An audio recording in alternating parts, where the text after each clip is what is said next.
Guys, आज की ये कहानी हमारे एक सब्सक्राइबर की है, लेकिन उन्होंने अपनी पहचान जाहिर ना करने की गुजारिश की है। उन्होंने बताया कि ये उनके जीवन का सबसे डरावना और अजीब अनुभव है, जिसे वो आज तक भुला नहीं पाई। उनका कहना था कि ये घटना इतनी डरावनी और रहस्यमयी है कि आज भी जब वो उसे याद करती है तो उनके रोंगटे खड़े हो जाते हैं। ये एक्सपीरियंस उनके जीवन का सबसे अजीब और खौफनाक पल था, जो शायद ही कोई भुला पाए। एक ऐसी सच्ची घटना जो आपको न सिर्फ डराएगी बल्कि सोचने पर मजबूर कर देगी कि क्या वाकई इस दुनिया में कुछ ऐसी चीजें हैं जिनको हम कभी नहीं समझ पाएंगे। अब ये कहानी आपके सामने है। ब्रेकअप ना गाइस बहुत मुश्किल होते हैं, भले ही आप जानते हो कि ये आपके भले के लिए है। मैं अपने आप को संभालने की पूरी कोशिश कर रही हूँ, क्योंकि मैं अपने बॉयफ्रेंड से 2.5 साल के रिश्ते के बाद अलग हो गई हूँ। मैं इस पर ज़्यादा बात नहीं करना चाहती, बस हम एक दूसरे के लिए सही नहीं रह गए थे। लेकिन इससे यह आसान नहीं हुआ। कुछ दिनों तक तो ऐसा लगता था कि हर चीज़ मुझे उसकी याद दिला रही है। मैंने ना खुद को नो कांटेक्ट पर टिके रहने के लिए मजबूर किया और खुद से कहा कि यही हमारे दोनों के लिए सबसे बेहतर तरीका है आगे बढ़ने का। लेकिन ये बहुत मुश्किल था गाइस, सच में बहुत मुश्किल। उन चीज़ों में से एक जिसे मैंने सबसे ज़्यादा मिस किया वो था हमारा साथ में पूल खेलना। ये हमारी खास चीज़ थी। मैं एक ठीक ठाक पूल प्लेयर हूँ, औसत से तो बेहतर ही हूँ, लेकिन मेरा एक वो कमाल का था।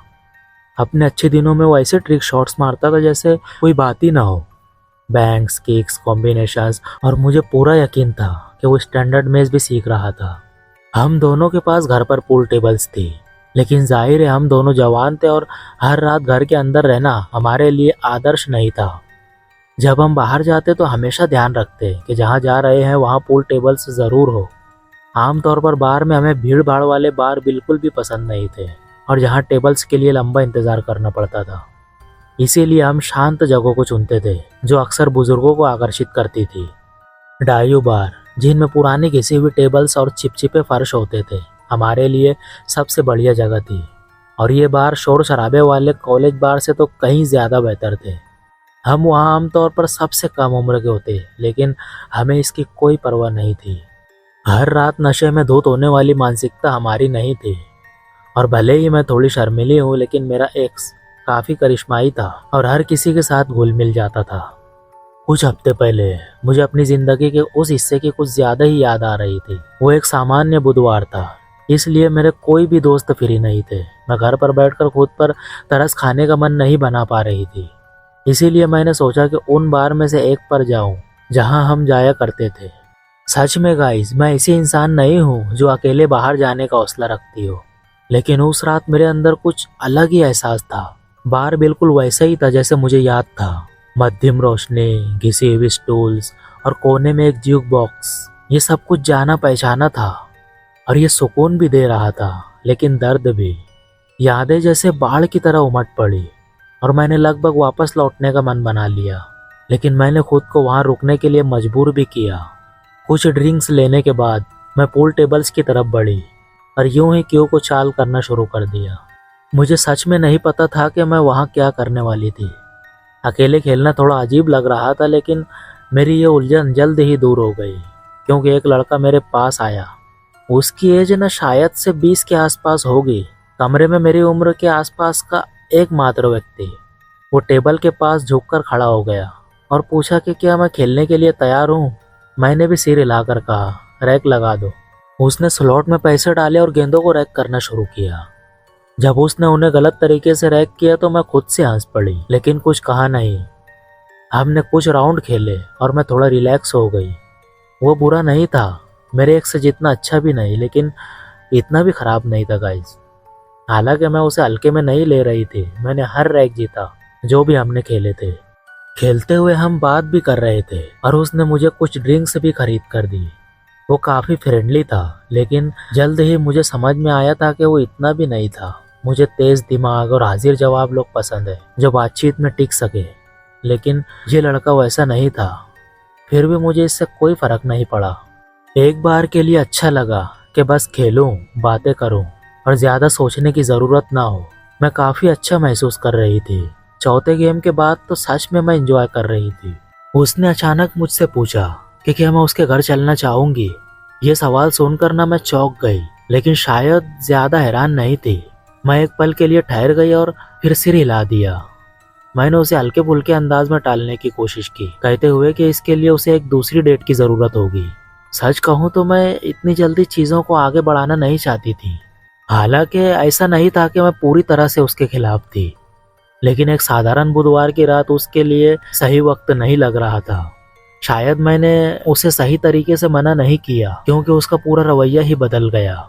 उसकी मुस्कान गायब हो गई और उसने मुझे घूरते हुए गुस्से में देखना शुरू कर दिया। मैं ये नहीं समझ पाई कि आगे क्या होने वाला था। उसने गुस्से में कहा, क्या तुम सीरियस हो? और मेरा हाथ पकड़ लिया। उसने उन ड्रिंक्स पर खर्च किए गए पैसों को लेकर कुछ कहा। मैं कुछ बोलने ही वाली थी कि उसने मेरे पर्स को भी छीन लिया।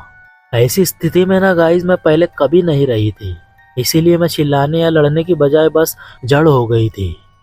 भले ही ये एक सार्वजनिक जगह थी, लेकिन मैं बहुत डर गई थी। सौभाग्य से बाहर में कुछ बुजुर्ग लोगों ने ये सब देखा और तुरंत बीच में आ गए। सच कहूँ तो अगर वो ना होते तो मैं क्या करती मुझे नहीं पता। उनमें से एक ने उस आदमी से कहा कि मुझे छोड़ दे, और उसने मुझे घूरते हुए कुछ बुदबुदाया, मेरा पर्स टेबल पर फेंका और गुस्से में बाहर से बाहर निकल गया। मेरा दिल अभी भी तेजी से धड़क रहा था। मैंने उन लोगों का बार बार शुक्रिया अदा किया जिन्होंने मेरी मदद की थी। मेरे लिए वो रात यही खत्म हो गई। मैंने तुरंत एक उबर बुलाई और बार से बाहर निकल गई। मैं अब भी थोड़ी स्तब्ध थी और समझने की कोशिश कर रही थी कि अभी अभी क्या हुआ। उबर में बैठते ही मैंने अपनी आंखें बंद कर ली। शायद मैं सो गई थी, क्योंकि अगली बात जो मुझे याद है वो ये थी कि उबर ड्राइवर मुझे धीरे से जगाने की कोशिश कर रहा था। हमारी गाड़ी मेरे घर के सामने वाली सड़क पर खड़ी थी और मैंने उबर ड्राइवर का धन्यवाद किया। कार से बाहर निकली और घर के दरवाजे की ओर चल पड़ी। जैसे ही मैं अपने बैग में चाबी ढूंढने लगी तो एक पल के लिए मैंने अपना फोन चेक करने का ख्याल किया, और ये पहली बार था जब मैंने बाहर से लौटने के बाद अपना फोन देखा। तभी मैंने उसे देखा, वो भयानक notification, air tag found, moving with you. मेरा फोन लगभग मेरे हाथ से गिर ही गया था। मेरे हाथ कांपने लगे और मैं घबराते हुए अपने बैग को खंगालने लगी। मैंने अपना वॉलेट और मेकअप एक तरफ फेंक दिया और तभी मेरी उंगलियां किसी अनजान चीज से टकराई। मैंने ना उसे बाहर निकाला और अविश्वास में देखती रह गई। मेरे बैग में सचमुच एक एयर टैग था। मुझे ऐसे लगा जैसे मेरे पैरों तले जमीन खिसक गई हो। ये डर उस डर से कहीं ज्यादा था जो मैंने बार में महसूस किया था। मैं अब भी सड़क के बीच में खड़ी थी, इसीलिए मैंने तुरंत उसे जमीन पर फेंक दिया और उसे बार बार अपने पैरों से कुचलने लगी, जब तक कि मुझे यकीन न हो गया कि वो टूट चुका है। मैं चिल्लाने से खुद को रोक रही थी और मेरी सांसें तेज चलने लगी। ठंड भी मेरे डर को और बढ़ा रही थी। अब बस मुझे अपने घर के अंदर जाना था। मैंने चारों ओर घबराते हुए देखा, लेकिन सड़क पूरी तरह खाली थी।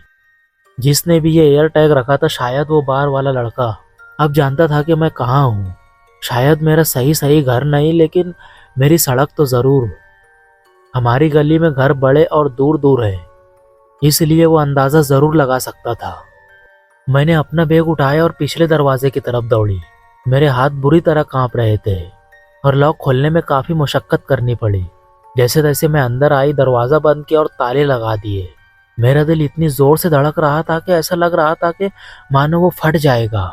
मैं अब सुरक्षित थी, लेकिन अब भी मेरे हाथ पैर बुरी तरह कांप रहे थे।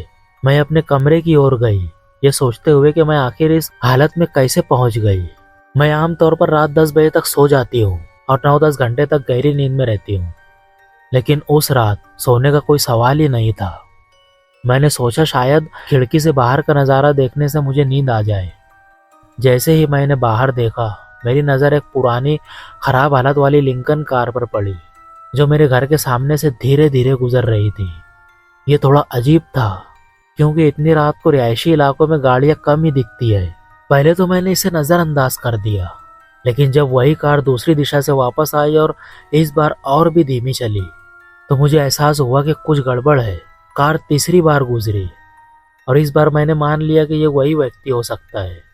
वो शायद मेरा घर ढूंढ रहा था।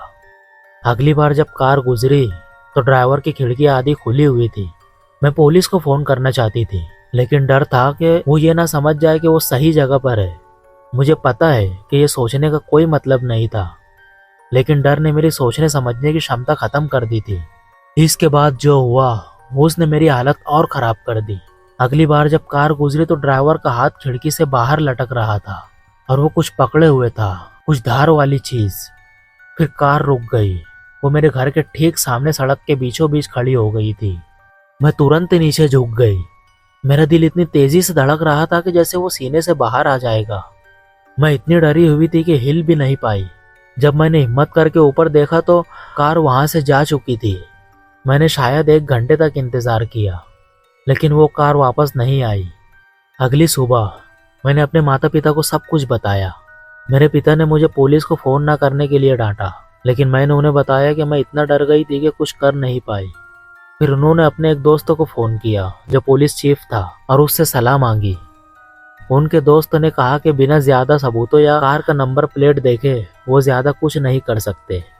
उन्होंने सलाह दी कि अगर दोबारा वो कार दिखे तो तुरंत पुलिस को बुलाए। उसके बाद मैंने कई दिनों तक घर के बाहर कदम नहीं रखा।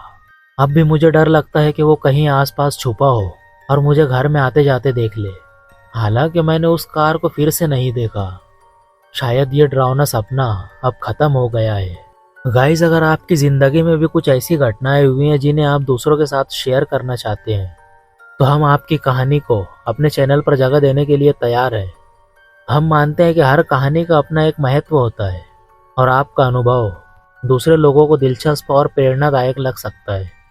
अगर आप भी अपनी कहानी हमारे चैनल के ज़रिए साझा करना चाहते हैं तो बस नीचे दिए गए ईमेल पर हमें अपनी कहानी भेजें। हम आपकी कहानी को पूरे तन्मयता और संवेदनशीलता के साथ सुनाएंगे।